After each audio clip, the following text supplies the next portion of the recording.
নমস্কার, আমি বাপি বিশ্বাস। তোমরা দেখছো স্টাডিকা WB YouTube channel. Coochbehar Panchanan Barma ইউনিভার্সিটির প্রথম সেমিস্টারের আমাদের বাংলা বিভাগ থেকে যে সমস্ত ছাত্রছাত্রী রয়েছে, মানে মেজরে বাংলা পেপার নিয়ে প্রথমে কলেজ লাইফে এন্ট্রি করলে, তোমরা কোচবিহার পঞ্চানন বর্মা ইউনিভার্সিটির যে কোনো কলেজেই পড়ো না কেন, আজকের এই ভিডিওটিতে আমরা মেজর বাংলার পুরো যে সিলেবাসটা প্রথম সেমিস্টারে পড়তে হবে সেটার ব্রেকডাউন আলোচনা করতে চলেছি। আচ্ছা, যে সমস্ত ছাত্রছাত্রী আমাদের চ্যানেলে নতুন, অবশ্যই আমাদের চ্যানেলটিকে সাবস্ক্রাইব করে দিয়ে আমাদের পরিবারের সদস্য হয়ে নিও। তার পাশাপাশি আজকের এই ভিডিওর ডেসক্রিপশন বক্সে আমরা প্রথম সেমিস্টারের অফিসিয়াল হোয়াটসঅ্যাপ গ্রুপ লিঙ্ক প্রদান করে দেব।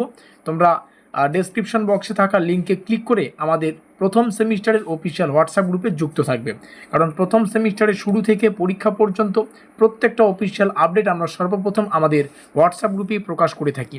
আচ্ছা, তোমরা এখন 4 বছরের আন্ডার গ্র্যাজুয়েশন সিস্টেমে রয়েছো, অর্থাৎ তোমাদের 8টা সেমিস্টার নিয়ে কিন্তু পড়াশোনা করতে হবে, প্রথম থেকে অষ্টম সেমিস্টার। তো যাই হোক, যখন আমরা ষষ্ঠ সেমিস্টার ক্লিয়ার করব, তারপরে পার্সেন্টেজের ব্যাপারে কিন্তু বা পার্সেন্টেজের মাধ্যমে আমরা কিন্তু অনার্স উইথ রিসার্চ কিংবা উইদাউট অনার্স নিয়ে কিন্তু পড়াশোনা করতে পারবো। সেটা স্টুডেন্টের পারফরমেন্সের ওপর ভিত্তি করে হবে। অর্থাৎ তুমি যদি 75% বা তার বেশি পাও, তাহলে তুমি অনার্স উইথ রিসার্চ নিয়ে পড়তে পারবে। তো শুরু থেকেই এই কথাগুলো তোমাদের এই কারণে বলা হচ্ছে, যাতে করে ভালো করে পড়ো এবং গুরুত্বটা বোঝো যে স্কোর 75% করতেই হবে, তবেই তোমরা অনার্স উইথ রিসার্চ নিয়ে পড়তে পারবে, যাদের স্বপ্ন আর কি। আর যারা এমনি 4 বছরের পড়তে চাও, 75% না থাকলেও কিন্তু তোমরা 4 বছরের যে সাধারণ অনার্স ডিগ্রি সেটা করতে পারবে। তো যাই হোক, এখানে দেখো সিলেবাসের উপরে সুন্দর করে লেখা আছে যে 4 বছরের স্নাতক স্তরের জন্য পাঠ্যক্রম এবং প্রথম অর্ধবর্ষ। অর্ধবর্ষ বলতে বোঝায় আমাদের প্রথম 6 মাস, মানে ফার্স্ট সেমিস্টার। আমরা ফার্স্ট ইয়ারে রয়েছি, আর একটা ইয়ার দুটো সেমিস্টারে পরিপূর্ণ হয়, তার জন্য এখানে প্রথম বর্ষ লেখা রয়েছে। আমরা সিলেবাসে প্রবেশ করব। আমাদের যে সিলেবাসটা পড়তে হবে প্রথম সেমিস্টারে মেজর বাংলা থেকে, সেটা হচ্ছে বাংলা সাহিত্যের ইতিহাস, আর এর প্রাচীন ও মধ্যযুগটা আমাদের সিলেবাসের আন্ডারে রয়েছে। মানে পুরো বাংলা সাহিত্যের ইতিহাসটা পড়তে হবে না, এর যে প্রাচীন আর মধ্যযুগ, এই দুটো ব্যাপার আমাদের পড়তে হচ্ছে। আচ্ছা, যারা সিলেবাস দেখতে এসেছো তোমরা সিলেবাস জানতে পারবে, এবং যারা আমাদের নোটপত্র সম্পর্কে জানো না, তোমাদের সুবিধার্থে জানিয়ে রাখি, নিচে আসলে আমরা এখানে সিলেবাসটা দেখতে পারবো। দেখো, এখানে পাঠ্যসূচি বলে একটা ব্যাপার আছে, আর এখানে মানে ক নম্বর, খ নম্বর এবং গ নম্বর, এই 3টা টপিক হচ্ছে আমাদের সিলেবাসের অংশ। আমরা এই 100% official syllabus, official question pattern ডিটেলসে অ্যানালাইজ করে তোমাদের বিগত বছরের ট্রেন্ড এবং এবছর কোন কোন কোশ্চেনগুলো আসতে পারে এগুলো পরীক্ষা নিরীক্ষা করে একটা কিন্তু নোটপত্রের সুব্যবস্থা করেছি। আর এই নোটপত্রের ডিটেলসটা স্ক্রিনে দেখতে পাচ্ছ। প্রথম সেমিস্টারে মেজর পড়তে হবে, আমাদের কাছে নোটপত্র সংগ্রহ করলে 850 থেকে 950 পর্যন্ত প্রাইসটা হতে পারে। মাইনরের ক্ষেত্রে 850 থেকে 950 সেম প্রাইস। এমডি নিলে 750, এমডিতে বা মাল্টিডিসিপ্লিনারিতে তোমাদের যে কোনো সাবজেক্ট থাকতে পারে 750। এইসিতে যার যে সাবজেক্ট রয়েছে 700 পড়বে। অর্থাৎ সব কিছু দেখতে গেলে 3250 টাকার মতো তোমাদের পে করতে হবে। আর এই প্রথম সেমিস্টারে মেজর, মাইনর, এমডি, এইসি প্রত্যেকটা বিষয় যদি আমাদের কাছে সংগ্রহ করো, তাহলে এই 3250 টাকা পে না করে মাত্র 2500 টাকায় পুরো প্রথম সেমিস্টারের যে package, major, minor, MD, Aisi সব কিছু পেয়ে যাবে। তোমরা চাইলে শুধুমাত্র এই বাংলার পেপারটা নিয়েও পড়তে পারো। তবে হ্যাঁ, এটা একটা বিরাট বড় অফার তোমরা দেখতে পাচ্ছ, যেখানে 3250 টাকা পে করতে হচ্ছে, সেটা তোমরা পেয়ে যাচ্ছ কত, 2500 টাকায়। তো এটা তোমাদেরই সুবিধা, তোমরা চাইলে কিন্তু এই নোটপত্রটা সংগ্রহ করতে পারো।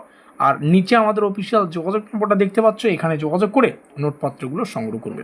আর শুধুমাত্র যদি মেজর বাংলার এই নোটপত্রটা তোমরা নাও, মানে এই সিলেবাসের ওপর, শুধু বাংলার সিলেবাসের ওপরই নোটপত্র সংগ্রহ করতে চাও, সেক্ষেত্রে প্রাইসটা বললাম 850 রুপিস থেকে শুরু হচ্ছে, পরবর্তীতে 950 রুপিস পর্যন্ত প্রাইসটা যেতে পারে, আবার কিন্তু প্রাইসটা বাড়তে পারে। ঠিক আছে, এটা একটা লিমিটেড প্রাইস, পরবর্তীতে প্রাইসটা কিন্তু বেড়ে যায়। তো এই হচ্ছে পুরো গল্প। যোগাযোগ করে নোটপত্রগুলো সংগ্রহ করবে। আমরা সিলেবাসে আসি, সিলেবাসের প্রত্যেকটা অংশ একটু ব্রেকডাউন করি। আমাদের প্রথম অধ্যায় যুগ বিভাগ ও সাহিত্যের ইতিহাস চর্চার ধারা। এখানে মূল বিষয়গুলো কি কি রয়েছে, এটা মোস্ট ইম্পর্টেন্ট। এখানে আমাদের থিওরিটিক্যাল যে বা তাত্ত্বিক অংশ সেটা আমাদের পড়তে হবে। যেমন বাংলা সাহিত্যের যুগ বিভাগ এখানে আমরা পাবো। এখানে প্রাচীন যুগ, মধ্যযুগ, আধুনিক যুগ, সাহিত্য ইতিহাস কিভাবে লেখা হয়েছে, বিভিন্ন সাহিত্য ইতিহাসকারের যে মতামত এগুলো পাবো। বাংলা সাহিত্যের ইতিহাস রচনার সমস্যাগুলো পাবো। এরপরে এখানে মানে যদি কেউ জানতে চায় যে পরীক্ষায় কেমন টাইপের প্রশ্ন আসে না আসে, আমরা বলবো নোট নিয়ে পড়ো, সেখানে প্রত্যেকটা বিষয় সুন্দর সহজ সরল ভাষায় সাজানো হয়। আমরা কোচবিহার মানে তোমাদের ইউনিভার্সিটির বিগত 5 বছর থেকে নোটপত্র প্রদান করে আসছি এবং 5 বছরে আমাদের নোটপত্র থেকে পরীক্ষায় ছাত্রছাত্রীরা প্রশ্নাবলীকে কিন্তু হুবহু কমন পেয়েছে। আচ্ছা, দ্বিতীয় খণ্ডে আসি, যেখান থেকে পড়তে হচ্ছে প্রাচীন ও মধ্য বাংলার ঐতিহাসিক, সামাজিক ও সাংস্কৃতিক পরিচয়। এখানে সাহিত্য নয়, বরং আমাদের যে সাহিত্যের পটভূমি সেটা কিন্তু পড়তে হয়। আর এখান থেকে দেখতে অল্প লাইন মনে হলেও এখানে ব্যাপারগুলো কিন্তু সত্যি অনেকটাই বড়। যেমন যে ঐতিহাসিক পরিচয় আমরা দেখতে পাচ্ছি, এই ঐতিহাসিক পরিচয়ের মধ্যে যেমন পাল যুগ পাবো, সেন যুগ পাবো, মুসলিম শাসনের সূচনা পাবো, রাজনৈতিক পরিবর্তন পাবো। সামাজিক যুগটা দেখতে পাচ্ছি, এই সামাজিক পরিচয় হিসেবে জাতিভেদ, সমাজ ব্যবস্থা, নারী জীবন, গ্রাম জীবন, ধর্মীয় প্রভাব এগুলো পাবো।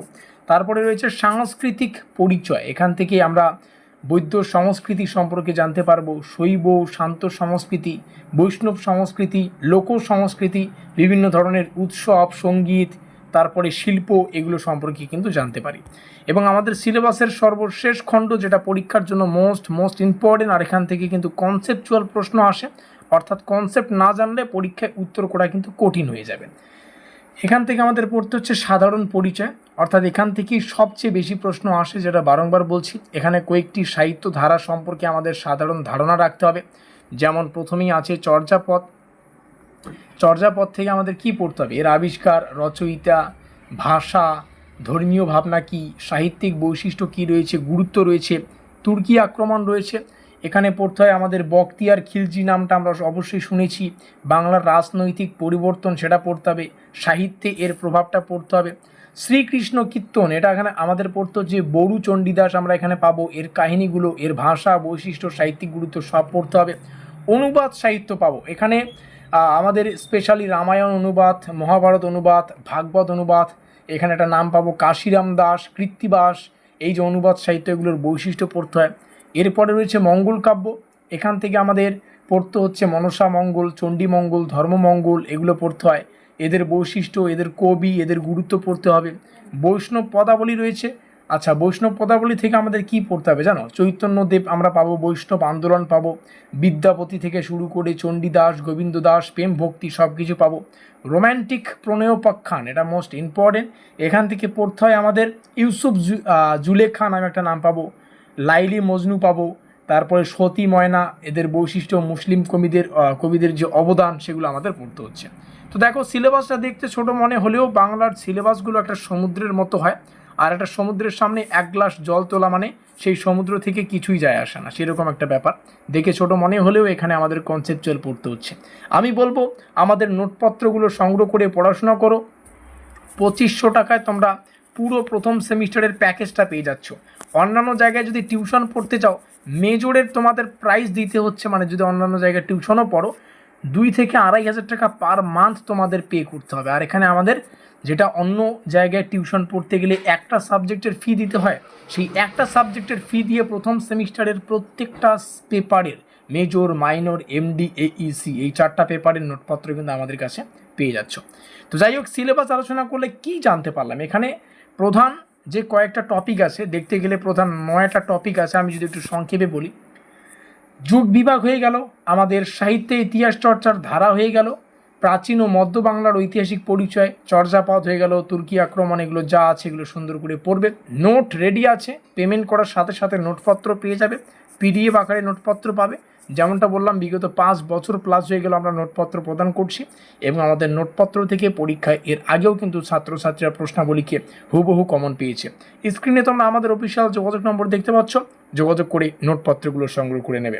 ভিডিওটিকে শেষ পর্যন্ত দেখার জন্য অসংখ্য ধন্যবাদ।